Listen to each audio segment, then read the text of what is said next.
হবে ডঙ্কারের কটকটি? বলো তুমি, কি হবে এখন ডঙ্কারের?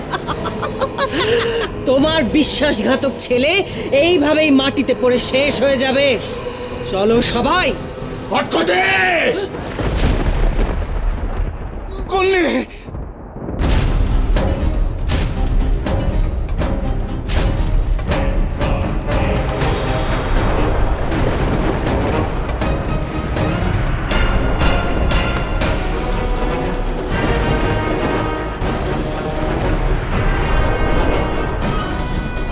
এ কি মহারাজ বিক্রম সিংহ, রাজা বিজয়?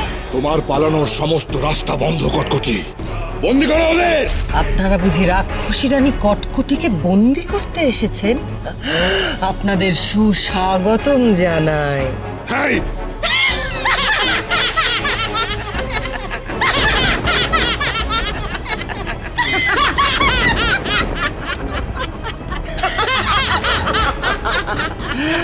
অতই সহজ তাই না? রাক্ষসী রানী কটকটিকে বন্দি করবে ভেবেছিলে না? বিক্রম, ওই মায়াবিনীকে মায়া করার কোনো সুযোগ দেওয়া যাবে না। কটিমা, এখন এখান থেকে চল না, পরে এদের সব কটাকে এমন শিক্ষা দেব।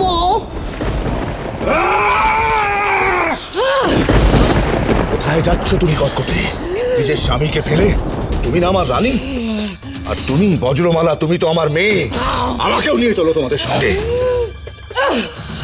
মরে যাই কটিমা, নাতনি, এদের ছেড়ে আমি পালাবো কেমন করে? না কন্যে! রাজা বিজয়ের বজ্র মুষ্টি ছাড়ানোর ক্ষমতা তোমাদের নেই কটকটি।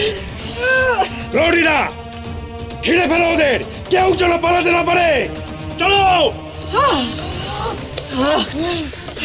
মরে যাই ও কটিমা, এরা যে আমাদের বন্দি করে ফেললো না। রাজা বিজয়, শুনে রাখো, তুমি রাক্ষসী রানী কটকটিকে বন্দি করতে পারে এমন কোনো বন্দিশালায় ত্রিভুবনে তৈরি হয়নি এখনো। তুমি যদি ভেবে থাকো কুমার আর কিরণমালাকে আমার হাত থেকে তুমি বাঁচাতে পারবে, ভুল ভেবেছো তুমি। কটিমা!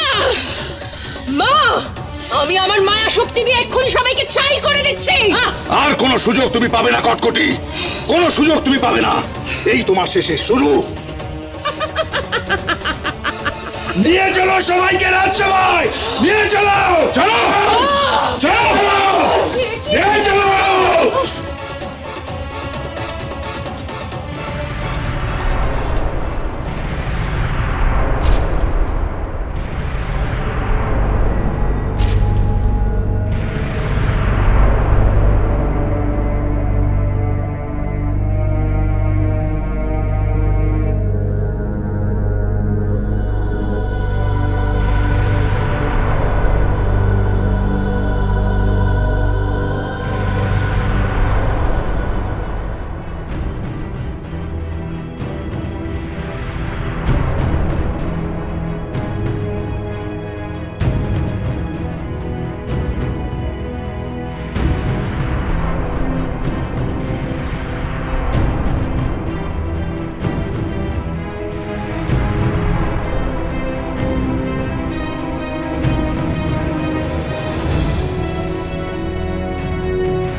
এই ভয়ঙ্কর তুষার ঝড় থেকে তুমি আমাকে নিজের শরীর দিয়ে এভাবে আড়াল করে রেখেছিলে কুমার।